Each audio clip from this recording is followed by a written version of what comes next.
Será que tem uma pergunta certa no jornalismo para a gente fazer? Sempre tem uma pergunta certa para a gente fazer no jornalismo. Dependendo do assunto, dependendo do tema, dependendo do que você quer, do seu objetivo. E aí a gente tem, inclusive, perguntas, tem mais perguntas erradas, eu diria, muito mais perguntas erradas do que certas. Porque as perguntas são o que movimentam o mundo. O jornalismo é, em essência, a arte de perguntar. A arte de perguntar. E perguntar é a melhor forma da gente separar quem é jornalista dos que pensam como jornalista. Quem é jornalista dos que pensam como jornalista. Os que são jornalistas, ou seja, aquele que eu sou jornalista, são dominados pela técnica, são dominados por diversas narrativas que tem no entorno dele, são lubridiados, às vezes, pelo encantamento que essa profissão, às vezes, traz, principalmente no caso da televisão. Tá? Então, quem é jornalista está muito focado ali em fazer o seu dia a dia, né? Usar das técnicas e das informações que ele tem, do aprendizado que ele tem, apenas para cumprir ali muito das coisas. Agora, os que pensam como jornalistas, eles criam seu próprio destino. Eles viram referência na comunicação. Eles são referências na comunicação. Porque uma coisa é você ser, outra coisa é você pensar como. E pensar como é muito mais superior. E é sobre isso que eu quero conversar contigo nessa aula de hoje. Para te trazer para um ambiente onde você tenha muito mais subsídios, informações e se coloque, inclusive, numa posição para se destacar melhor nesse mundo da comunicação diante dos seus colegas de profissão futuro ou que já sejam colegas seus. O trabalho de um jornalista é 90% saber perguntar. 90% saber perguntar. 10% ele reporta, ou seja, ele comunica, ele fala. Mas o trabalho do comunicador, do jornalista, 90% é saber perguntar. Se ele sabe perguntar, ele está no meio, ele está no caminho certo, está no lugar certo, está no momento certo, está no lugar... Enfim, qualquer veículo de comunicação vai querer um profissional como esse. A não ser aqueles veículos que são mais esporádicos, sensacionalistas e que às vezes prejudicam muito a sociedade. A gente vai falar sobre isso, segura aí, a gente vai falar já sobre isso, tá? Mas o que acontece? Quando o comunicador fala mais do assunto do que as fontes que estão envolvidas naquele assunto, ele toma um lugar de fala que não é dele. Quem tem que falar são as fontes, não o comunicador. O comunicador, ele é sempre mediador. Em essência social, na essência social e operacional dessa profissão do jornalismo, se o jornalista fala mais e pergunta menos, corre o risco de ele ser imperativo e muito parcial diante daquela situação. Ou seja, se estabelece ali uma maneira e um interesse muito mais para um lado, dado por essa posição que o jornalista toma, do que para o outro lado. Entende? Então, o jornalista em operação, no dia a dia, ele pergunta para contar histórias. Então ele baseia essas histórias em pessoas e em fatos reais. Concorda? Não é isso que acontece? Então, vem cá comigo.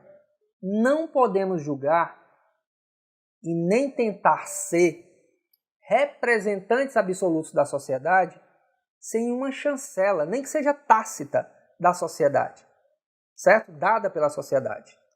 E a forma mais adequada da gente conseguir esse título, né, se é que é um título, né, de ser representante da sociedade por ser comunicador, é deixando as fontes falarem, de acordo com o filtro jornalístico, de acordo com a técnica jornalística, de acordo com o momento necessário e de acordo com o tema que está sendo se discutido ali.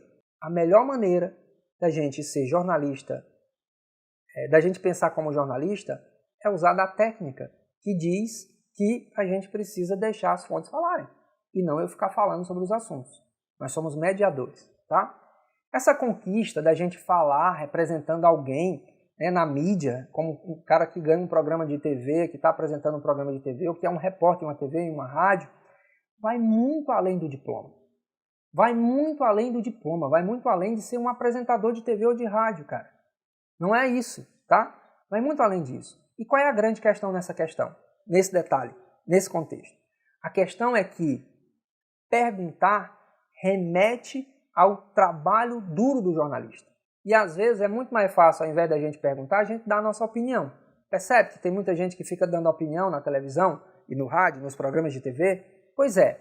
Então, a questão é que perguntar remete à base, o trabalho mais duro do jornalista. O que eu estou querendo dizer com isso? É que às vezes a gente tem uma certa preguiça de pensar para poder perguntar, porque perguntar não é só você abrir a boca e falar alguma coisa. Você precisa estudar o assunto, estudar a pessoa, estudar a fonte, saber qual é aquele contexto, em que momento está, para poder fazer uma boa pergunta, para poder fazer a pergunta certa. Exige, para você perguntar direito, exige sensibilidade, exige pesquisa, exige entendimento do assunto, do contexto, exige selecionar, exige destacar e falar com quem, com a fonte certa, com a fonte que pode falar daquela melhor maneira possível a respeito daquele assunto que você está pautando ali, tá? A técnica, ela é fundamental, sem dúvida, mas não se sobrepõe ao entendimento social exigido para se reportar por meio da mídia à sociedade. Então, o que eu estou querendo dizer aqui com isso, gente? É que por mais que você se forme numa universidade, faça a Conrad, ou faça a Universidade Federal, qualquer lugar, você não pode achar que só por entender a técnica, você pode se sobrepor à sociedade. Você não pode achar-se representante da sociedade porque você fez um curso superior, tá? Não funciona assim e não é assim. Não é assim para ser. Agora, no real, o que acontece, Iraildo? Acontece demais. Tem gente que se acha comunicador para que tenha o domínio da sociedade.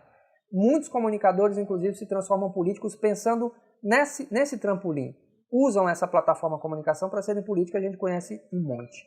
Os fatores como o processo de produção, o tempo da matéria, o business que está envolvido naquele meio de comunicação, o que você está envolvido no meio de comunicação, e todos os interesses possíveis envolvidos em torno de um assunto para fazer uma reportagem, são desafios diários do comunicador que impedem muitas vezes do jornalista ser jornalista social. E aí acaba sendo um cara que é jornalista, mas que não pensa como jornalista. E isso tem um grande problema.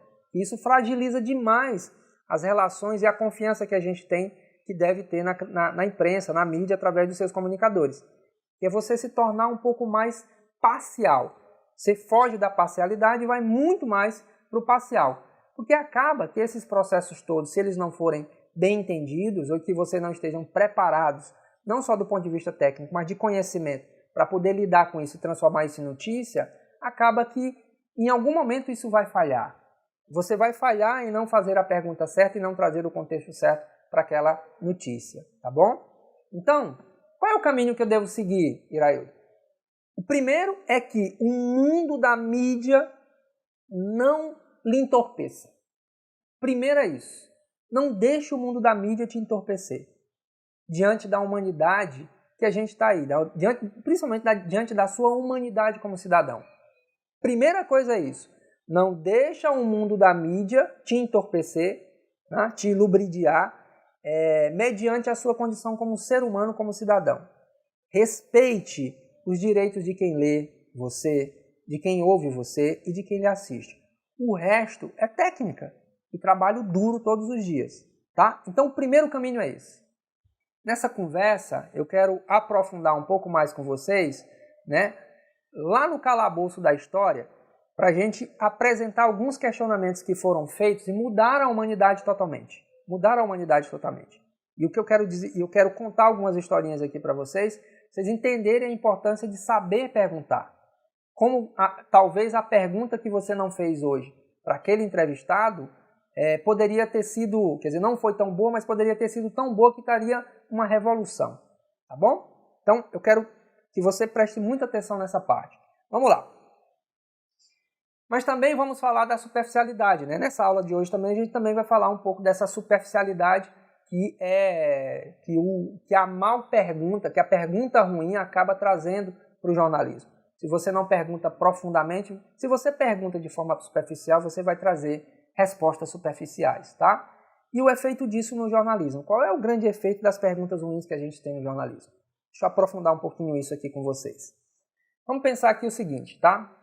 O jornalismo hoje, ele ele tem passado por uma crise muito complicada. E eu acho que tem dois pontos, né, para a gente contextualizar isso que eu quero dizer com relação à pergunta. Eu acho que tem duas questões aí que são muito relevantes da gente pensar dessa falta, eu não diria, falta de credibilidade total do jornalismo, porque ele, durante a pandemia, avançou muito. Ele foi um guardião de todos nós com relação à pandemia, com relação à saúde e tal, tá? Mas tem dois pontos que eu quero discutir aqui com vocês. Primeiro, é que o processo jornalístico sempre foi tido ali como uma mala preta, tá? Não tem tanta transparência nesse processo de por que eu escolhi essa fonte e não escolhi aquela. Tem a técnica, mas não tem por que eu escolhi aquele entrevistado para falar na minha TV e não escolhi aquele outro, certo? Tem a técnica de escolha a partir do seu assunto. Mas há uma falta de transparência nesses processos. Como hoje a gente vive num mundo midiático, onde todo mundo tem informação, acaba que as pessoas por si só, elas começam também se darem o direito, e com toda a razão, pelo que a internet acabou quebrando, né, que foi esse processo de democratizar a comunicação, onde todo mundo fala e todo mundo escuta, e às vezes todo mundo escuta e ninguém... Quer dizer, todo mundo fala e ninguém escuta, mas enfim, tem uma democracia hoje que você pode comunicar também. Não usando talvez a técnica jornalística, mas você pode falar o que você quiser na sua rede social, enfim, tá? Então, primeiro ponto é esse. Acho que falta mais transparência nesse processo de construção da notícia. E os veículos de comunicação, muitas vezes, negligenciaram isso se resguardando disso diante da sociedade. E a sociedade começa a desconfiar. E essa credibilidade, essa falta de credibilidade, hoje o número é de que pelo menos 45% só da população brasileira acredita nos jornais, né, no jornalismo em si, é pequeno ainda, já foi maior, né, mas é pequeno, então é muito pouco. Então esse é o primeiro ponto. O segundo ponto é que as redações dos jornais estão cada vez mais enxutas e está havendo uma migração, não é nem uma migração, uma integração dos veículos de comunicação de massa, ou seja, TV, rádios e impressos, para o digital. O que isso acontece? Redações cada vez mais enxutas, porque a tecnologia trouxe ferramentas que facilitam muito mais o trabalho do comunicador dentro de uma redação de jornal. E isso tem a ver com a sustentabilidade dos meios, que na verdade está vinculado ao primeiro ponto. Se tem menos pessoas assistindo o jornal, vai ter menos audiência. Se tem menos audiência, tem menos pessoas patrocinando aqueles jornais, pagando mídia para ele, certo? Então, esses dois fatores, o impulso da tecnologia e a falta de transparência nos processos, que tem enxugado as redações e que tem feito com que cada vez mais as pessoas digam não ao jornalismo, é um fator muito preocupante para a gente entender a importância do nosso papel enquanto perguntador. Se você traz questões que sejam diferentes, o que vai acontecer? Se traz abordagem e perguntas diferentes, personagens diferentes para falar no seu jornal, o que vai acontecer? Cada vez mais a gente vai poder recuperar a credibilidade que o nosso jornal precisa. Compreende? Então esses dois pontos são muito importantes também para a gente entender por que é importante perguntar. As perguntas são o que fazem a humanidade evoluir, isso não tenha dúvida. Tá? Imagina que o Charles Darwin fez uma descoberta extraordinária, a maior descoberta talvez da humanidade até os dias que a gente se conhece, né? Questionando e olhando fragmentos de um recife de corais num pequeno lago. Ele tinha 27 anos quando ele começou a observar isso. E ele começou a questionar, por que esses seres humanos são... Se seres vivos existem, como é que é isso? Como é que eles funcionam? Como é que eles sobrevivem? Aquelas perguntas, aqueles questionamentos que ele fez, olhando ali para aquele lago, olhando para aquele coral de recifes, 30 anos depois, foi escrita a sua obra-prima, que é A Origem das Espécies. Foi aquelas questões que ele trouxe 30 anos depois para ser publicado o livro principal que causou inveja na humanidade intelectual naquele período. Perguntar não é só sobre fazer com que a outra pessoa fale, mas é tentar explorar e tirar da outra pessoa aquilo que pode ser revolucionário. Foi isso que aconteceu com Charles Darwin, com A Origem das Espécies, tá bom? Mas tem uma outra história que eu gosto muito, essa é bem legal. Cristóvão Colombo descobriu as Américas, depois de descobrir as Américas, ele voltou para Portugal. Nessa volta dele para Portugal, ele foi para um banquete, e nesse banquete uma pessoa se levantou e disse o seguinte: Cristóvão, e se você não tivesse descoberto a América, será que outra pessoa teria conseguido descobrir a América? E o Cristóvão sentiu que ali era uma certa provocação, né? Talvez até duvidando da descoberta que ele tinha feito recentemente, tá? E o Cristóvão foi muito esperto e ele disse o seguinte: cara, vou te responder fazendo uma provocação para você. Quem aqui dessa mesa consegue colocar esse ovo de galinha em pé? Quem aqui consegue colocar esse ovo de galinha em pé? Tá? E ele desafiou todo mundo da mesa. Era uma mesa plana, um banquete, e todo mundo pegou um ovo de galinha e começou a tentar colocar o ovo de pé. Tá? Isso, inclusive, é uma máxima que a gente tem no nosso conhecimento, no senso comum, no conhecimento popular. O ovo de pé de Colombo, né? O ovo de pé. Então, ele sugeriu isso para que as pessoas colocassem. E aí tentaram, tal. 30 minutos depois, ninguém conseguiu. E aí ele disse, e você consegue, Colombo? O cara que tinha perguntado para ele. Aí o Colombo pegou um ovo, né, de galinha, deu 3 batidinhas assim, criou um fundinho no ovo e colocou o ovo de pé. E aí os caras olharam para o Colombo e disseram o seguinte: mas isso é muito simples. Isso não tem nada de extraordinário, isso é simples demais. Sabe qual foi a resposta do Colombo para essas pessoas? Ele disse o seguinte: pois é, mas alguém tinha que ter feito a primeira vez. Quem fez a descoberta das Américas fui eu. Entende? Então, os contextos e as perguntas que você faz, elas podem aprofundar muito as respostas que você pode ter. E essas respostas, muitas vezes, são aquelas que são extraordinárias, que mudam a vida das pessoas. É isso que a gente tenta ensinar aqui como princípio de saber perguntar, tá bom? Essas 2 histórias que eu contei para vocês, elas são muito importantes para a gente principalmente entender 2 princípios dos quais definem se somos jornalistas ou se pensamos como jornalistas. O primeiro princípio é o da objetividade, que prega que as informações sejam concretas. A objetividade do jornalismo prega que as informações sejam concretas, objetivas e, claro, a partir de fatos. Esse primeiro princípio é muito importante no jornalismo. Mas eu acrescento o seguinte: que ser objetivo é você também ter objetivo. Ser objetivo é você ter objetivo. Ou seja, qual o objetivo da sua reportagem, da sua pergunta? Quando você for fazer uma reportagem, uma matéria ou entrevistar alguém. Você quer elogios? Quer emocionar as pessoas? Quer denunciar? Quer questionar? Quer fazer um feijãozinho com arroz? Ou seja, aquele guisadinho ali simples? Você quer informar as pessoas sobre os fatos, sobre os acontecimentos? Ou você quer contar a história de forma cronológica, simplesmente? Ou ainda, você quer que algo aconteça para resolver aquele problema do qual você está fazendo aquela reportagem ou aquela pergunta? Ou você quer inspirar as pessoas? Então, de novo, princípio da objetividade do comunicador, da comunicação, é objetividade. Mas eu acrescento que é muito importante a gente ter objetivo. Se você não tem objetivo, e que se esses objetivos estejam pautados na sua humanidade como cidadão acima de tudo, dificilmente você consegue fazer perguntas extraordinárias, tá? Então, esse é um ponto muito importante. E como é que a gente sabe que um bom jornalista pensa como jornalista ou ele é jornalista? Como é que a gente faz essa diferença? Sabendo se ele tem um objetivo com aquilo. Se ele tem um objetivo.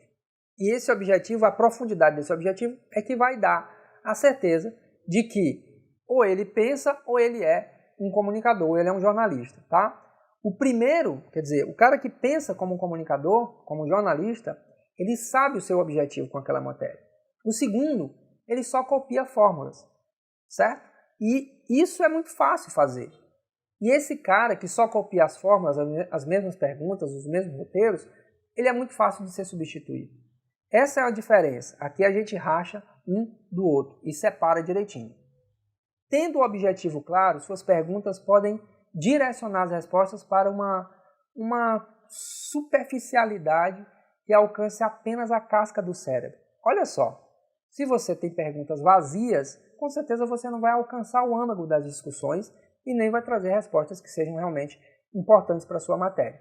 E o efeito disso, gente, aí é que está o ponto. O efeito disso é algo que devasta o bom jornalismo, que deixa o bom jornalismo muito aquém do que ele poderia ser, do que a gente considera que é mais importante no jornalismo, tá? E aí são 4 coisas, ou 3 coisas, pode considerar assim também. 3 coisas que são importantes no jornalismo. O jornalismo ele serve para informar as pessoas, serve para inconformar as pessoas, serve para formar as pessoas e serve também para transformar a vida das pessoas. Essas 4 coisas, formar e transformar, dá na mesma ali, né? Mas enfim, essas 4 coisas consolidam o motivo do jornalismo existir, a essência do jornalismo existir. Se a gente só coloca perguntas para a cabeça do cérebro das pessoas, isso fica muito aquém. Você deve estar nesse momento se perguntando o seguinte: como é que dá para ser profundo, sem ser chato? Afinal de contas, as pessoas não querem muito pensar hoje em dia. Isso é verdade, tá? E eu tenho até que concordar com você. O ser humano naturalmente foi criado para guardar energia. Somos muito bonitos, somos muito bonitos por natureza, mas também somos muito preguiçosos por natureza. Cada vez que uma situação exige de você gastar mais energia, a gente pensa logo. Imagina só, acordar às 5 horas da manhã para poder malhar, para poder ter um corpo perfeito. Cara, isso é complicado. Imagina não comer o doce do brigadeiro que está no aniversário da tua filha. Complicado, porque você comer o doce, você vai engordar e tal.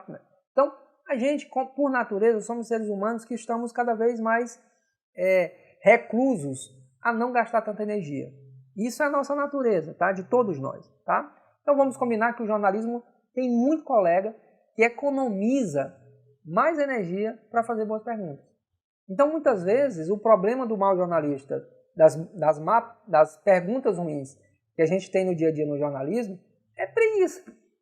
Por quê? Porque naturalmente a gente se resguarda da natureza, né? Se respalda pela natureza de querer gastar menos energia, tá?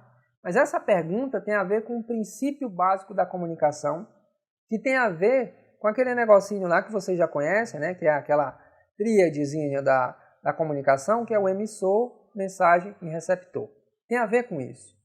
No exemplo de Colombo, que eu dei agora há pouco, que é uma história muito conhecida como o ovo de Colombo, né? Eu acho que vocês já viram falar sobre isso.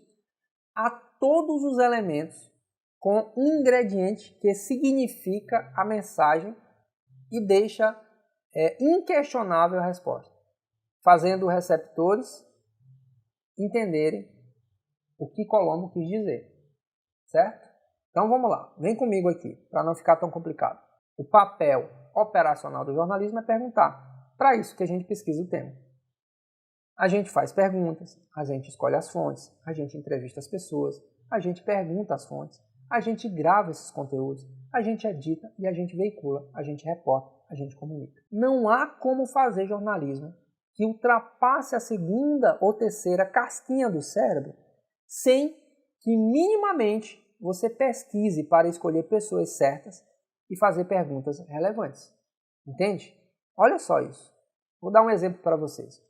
Vou imaginar o seguinte. Olha só, se liga. O jornalista foi pautado para cobrir um acidente na BR-343.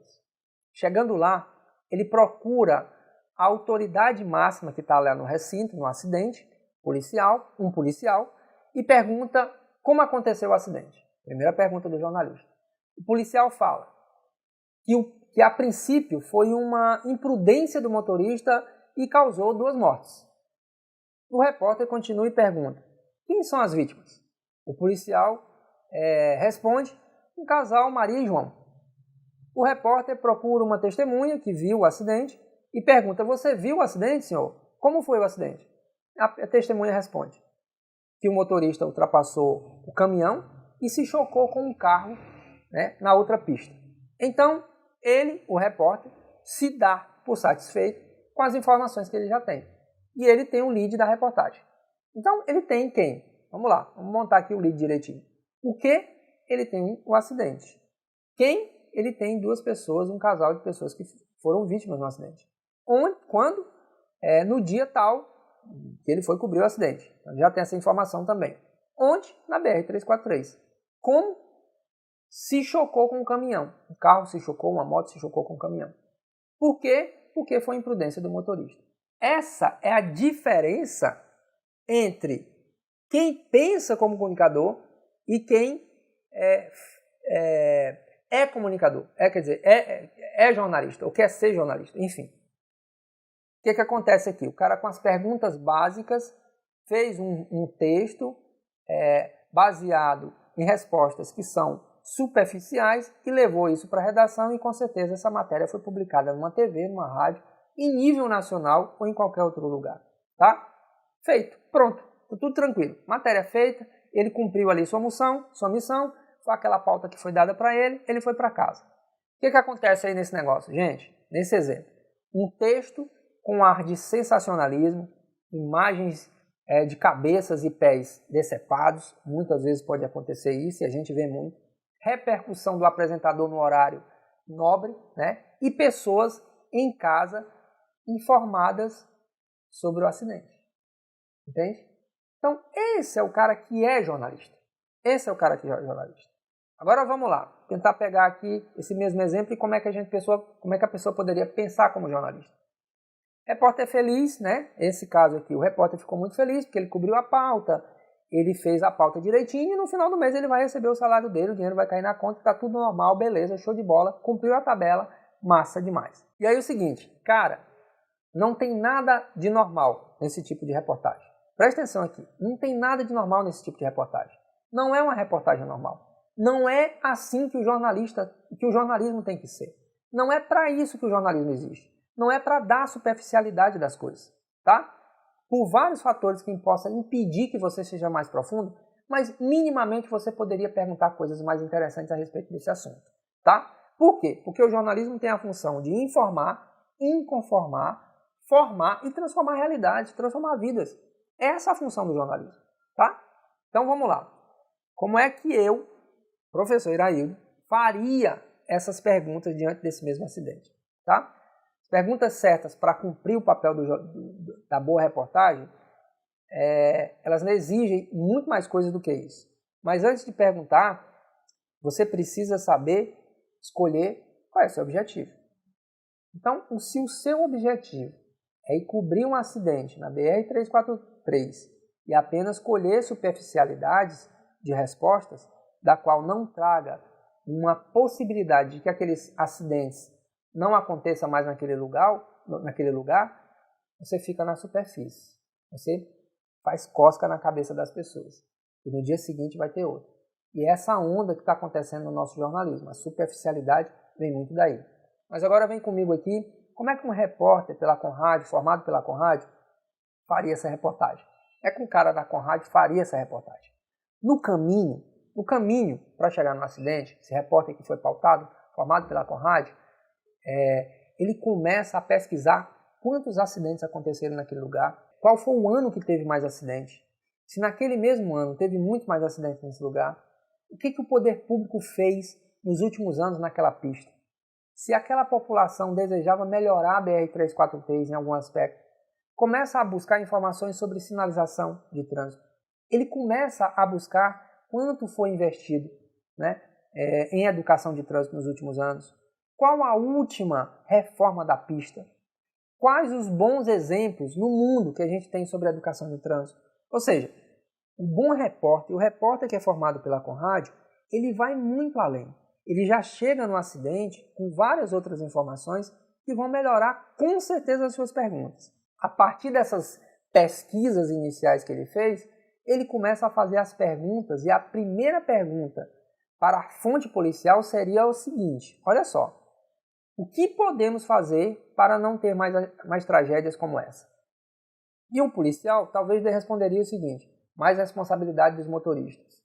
Olha só aí como é que vai se desenhando a matéria. E aqui o repórter já tem a base da sua reportagem como abordagem para ampliar o debate, certo? Então ele pergunta, e se tivesse mais campanhas de educação no trânsito, teríamos menos acidentes como esse?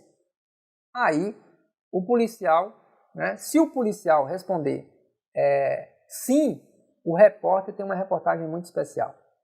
E se for não, ele tem uma reportagem para promover um bom debate sobre os efeitos das campanhas de educação no trânsito. As fontes que devem ser entrevistadas serão outras. certo? Apenas a partir dessa pergunta e dessa pesquisa inicial. As fontes que ele vai ter que entrevistar são outras, porque ele trouxe um acidente que não é normal, tá? Mas que está ali no cotidiano de quase todo dia, está nas TVs esses acidentes desse tipo, e ele traz para um outro campo, traz para um campo do debate da educação no trânsito, cara. Entende? É assim que tem que funcionar. Esse é o cara que transforma a oportunidade de saber perguntar, de fazer perguntas boas, em assuntos, em debates grandiosos. É isso que a gente tem que fazer, tá? Então, como essas fontes são outras, o que ele vai buscar? Ele vai buscar a essência do que o jornalismo prega. É inconformar, formar, transformar, sabe? E além disso, fazer com que a sociedade venha com ele em cima do debate e que tragam soluções efetivas para que aquilo não aconteça mais, tá bom? Se a gente for, talvez, analisar, claro que é um exemplo aqui, mas se a gente for analisar os números com relação à quantidade de dinheiro que eu e você, ao pagar um IPVA de um carro, pagar os impostos do carro, são destinados à educação no trânsito, deve ser um absurdo de dinheiro. Então não era para acontecer acidente, por exemplo, se tem falta de sinalização, porque isso tem a ver com educação no trânsito. Não é para acontecer tantos acidentes como imprudência no trânsito, embora seja uma posição individual de cada um dos motoristas, certo? Então você abre um debate, traz um acidente que era uma coisa menor e transforma aquilo em algo comum para todo mundo, para que todo mundo discuta isso. Eu entendo como a sua pergunta pode mudar o jogo. Eu quero que você compreenda isso também. A sua pergunta ela pode mudar totalmente o jogo. Tá? Mas, professor, o meio de comunicação que eu trabalho não está interessado nisso. Você pode me dizer isso, tá? As pessoas querem ver sangue. É isso mesmo. Elas querem a TV quer audiência. Eu não vou ter tempo para fazer uma pesquisa. O prazo da pesquisa, da reportagem, ele é muito curto. E aí eu digo para você, cara, muito bem, perfeito. Você está com um cenário perfeito para ser comunicador. Agora, pensar como comunicador exige um pouco mais de você. E quem pensa como comunicador, como eu te disse no início, você se torna referência. Você se torna destaque. Você não é só um no meio da multidão, você é um cara bom. Somos ótimos, inclusive, em dar desculpas para as coisas que não estamos dispostos a fazer. Eu já sei disso, mas deixa eu te dar outra versão sobre cada ponto desses que eu comentei aqui. O meio de comunicação vive num negócio. Presta atenção comigo aqui. E a sua maioria dos meios de comunicação dependem do poder público, para se sustentar, inclusive. Se você traz o acidente tendo como fonte as autoridades públicas, vai gerar um diálogo, sim, com o meio de comunicação, tanto do ponto de vista de produção, como do ponto de vista de sustentabilidade, possivelmente. Que, inclusive, pode se desmembrar em uma verba publicitária para aquele veículo de comunicação. As pessoas querem ver as soluções, as pessoas querem ver as mudanças. Elas querem ver mesmo tragédia na vida delas. Elas querem melhorar de vida. Mostrar sangue é muito fácil para atrair a atenção das pessoas. Lembra que somos preguiçosos enquanto sociedade. Pois é exatamente esse mesmo sentimento que toma conta da gente de querer fazer a pesquisa. Então a gente tem uma certa preguiça de perguntar. É uma pergunta a mais e não se contentar com a primeira resposta, tá? Então, se o nosso jornalista não pergunta bem, pode ser que ele perca a grande oportunidade de valorizar o seu meio, de valorizar os assuntos, de trazer debates que sejam importantes mais profundamente. E perceba, nessa comparação desse acidente, de um cara que faz com rádio, de um repórter que faz com rádio, de um cara que não faz com rádio, ele perguntou até menos, mas ele trouxe, de certa maneira, as perguntas certas para trazer um debate, talvez até uma série de reportagens sobre aquela temática que seria educação no trânsito. É isso que faz a diferença entre pensar como comunicador e ser comunicador. Tá bom? Tá claro? Então vamos lá, vamos dar sequência aqui. E sabe qual a grande consequência de escolher o caminho mais fácil? Quando a gente escolhe perguntar superficialmente, é que a próxima vítima do acidente possivelmente pode ser alguém que você conhece. Por isso Não é nada normal a gente ter um acidente. Porque não podemos normatizar a morte, cara. Não é possível que a gente fique normatizando a morte. Quando o repórter, o comunicador perde essa essência, ele perde a sua natureza. Porque, de novo, lembra lá no início? Antes de tudo, a gente precisa ser humano. A gente precisa se entender como cidadão. E a gente depois coloca a nossa técnica, nosso profissionalismo, para poder executar uma atividade que vá de encontro ao bem de todo mundo. Tá? Se perdermos isso, essa essência, essa sensibilidade de normalizar o anormal, a gente deixa de ser humano. Isso não é legal. Além disso, o comunicador jornalista, que sabe claramente qual é seu papel social, ele sabe e ele pode ter mais resultado, ter mais efeito na vida das pessoas do que qualquer outra pessoa. É como que a gente faz... E como é que a gente faz isso? Né? Como é que a gente faz isso, Iraildo? Como é que a gente se torna melhor? Perguntando melhor. Eu fico me perguntando às vezes quantas perguntas deixaram de ser feitas em várias reportagens por aí, mundo afora, hoje, ontem, depois, enfim, daqui para frente também terão outras, que poderiam ter tido efeitos para evitar mortes, como essa dos acidentes no trânsito. Entende? Então a nossa carga de responsabilidade, ela também tem que ter isso. Com a minha pergunta, eu consigo talvez salvar vidas. Certo? Não é assim como o médico faz, abrir um bisturi, a pessoa tem um câncer, tira o câncer, o médico e a pessoa está curada. Não é assim, mas é quase quanto dessa forma. Porque se você extrai a pergunta certa, você provoca uma reflexão, essa reflexão pode provocar uma ação e essa ação pode evitar outras mortes. É isso que o jornalismo é. É para isso que a gente tem que trabalhar esse jornalismo. E aí, para a gente chegar já ao final dessa live, qual a maior habilidade que vai nos dar a condição de perguntar, de fazer as perguntas certas no jornalismo? Tá bom? Então, já falei muito disso aqui na Conrádio, e eu acho que está faltando muito disso, mas as pessoas ainda não entenderam o que é essa habilidade. Essa habilidade que nos dá essa condição de perguntar, fazer perguntas melhores, é o pensamento crítico. Quando você tem pensamento crítico, com certeza várias coisas, a criatividade, a diversidade, o entendimento do mundo, a evolução, você junto aos seus, você vai criar um processo evolutivo, pensativo e vai começar a pensar como comunicador ao invés de ser comunicador. A primeira forma da gente ter pensamento crítico é ser cético amável. Ser cético amável. O que é um cético amável?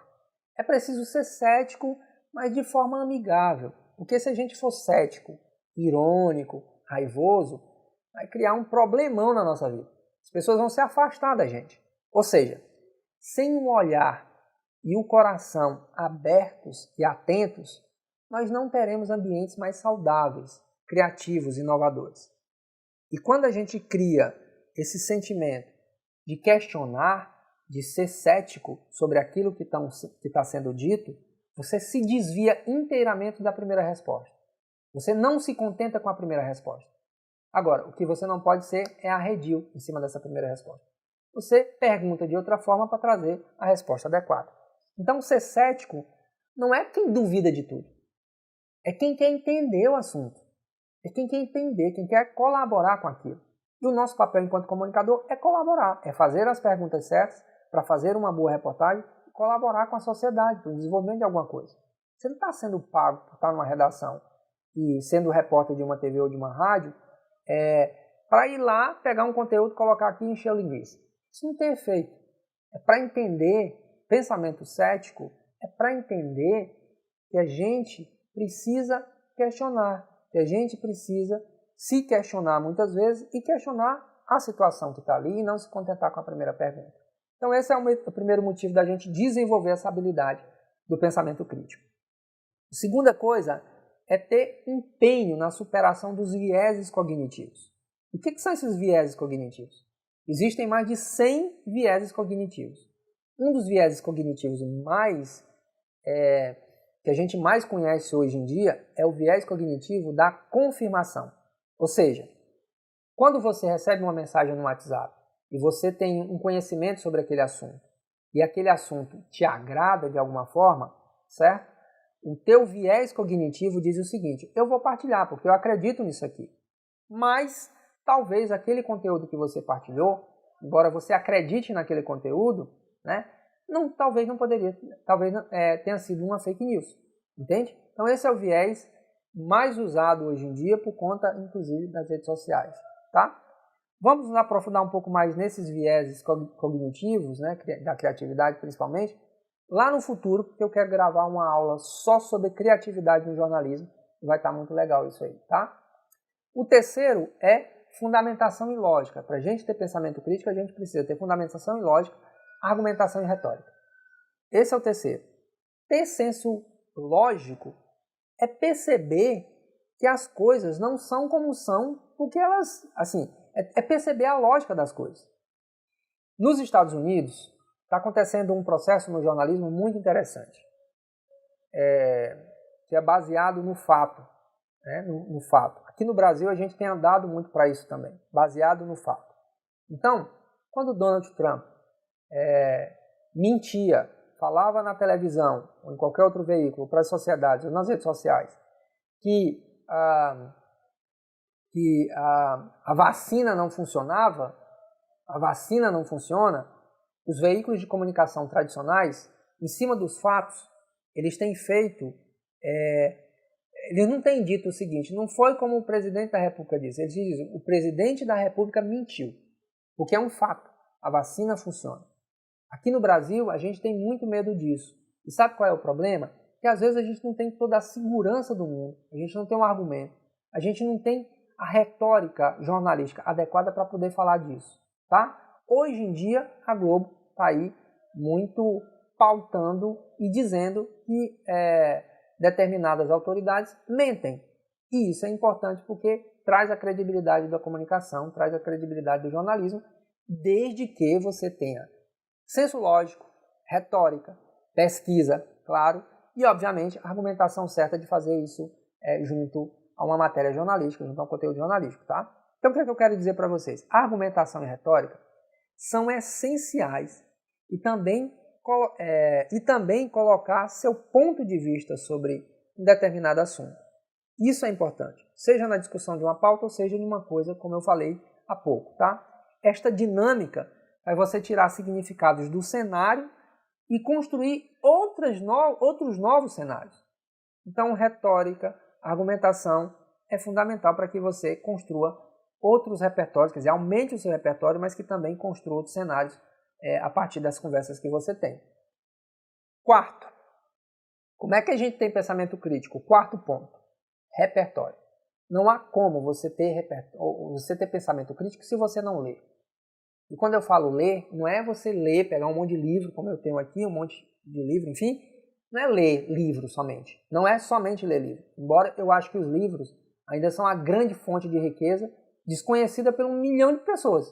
Tem um piqueiro de livro aqui na minha estante, leio muito, e eu acho que os livros se revelam para mim como algo precioso. É como se fosse diamantes que eu fosse buscar lá, e poucas pessoas estão indo lá buscar. Porque é de lá que eu tiro informações para, inclusive, conversar com vocês aqui sobre uma série de coisas, tá? Livros, ler. Mas você pode ler assistindo um bom documentário, você pode ler assistindo bons jornais, você pode ler ouvindo bons podcasts, você pode ler lendo boas páginas de redes sociais, no Instagram, YouTube e tal. Você pode ler de diferentes formas. Quando a gente fala em ler, eu acredito muito que ler é entender o que está no teu entorno, é o que está no teu encosto. No teu redor. Então, a quarta forma da gente ter pensamento crítico é repertório. Tenha repertório e com certeza você vai se diferenciar. Sem repertório, a gente não consegue nem saber se o que o outro está dizendo está certo, cara. E aí a gente fica na superficialidade. Para eu dizer, eu também preciso saber. Certo? Então quem não sabe fica calado. E isso é o que te dá repertório. Para você falar, você precisa de repertório. O repertório é fundamental para fazer as conexões e o que ajuda muito no processo de criação, por exemplo, a criação da pauta. Repertório. Então, na reportagem que o cara da Conrádio fez sobre o acidente que a gente colocou aqui como exemplo, ele foi buscar repertório, cara, para fazer as perguntas certas. Entendeu? Repertório. Pesquisou. Olhou o assunto, pesquisou, fez as perguntas certas e talvez daria um bom debate, faria um monte de coisa em torno daquele assunto. E por último, por fim, né, você precisa, e eu acho isso fundamental para ter pensamento crítico, ter um conjunto de atitudes e valores. É aquilo que a gente volta lá no início da conversa dessa aula de hoje. A gente precisa ser humano. E como ser humano a gente tem valores, a gente tem princípios, a gente tem atitudes, das quais a gente não se desvia delas. São os nossos guias, esses guias que a gente tem para tomar determinadas decisões, tá? Inclusive do que está certo e do que está errado, do que é adequado ou do que é inadequado.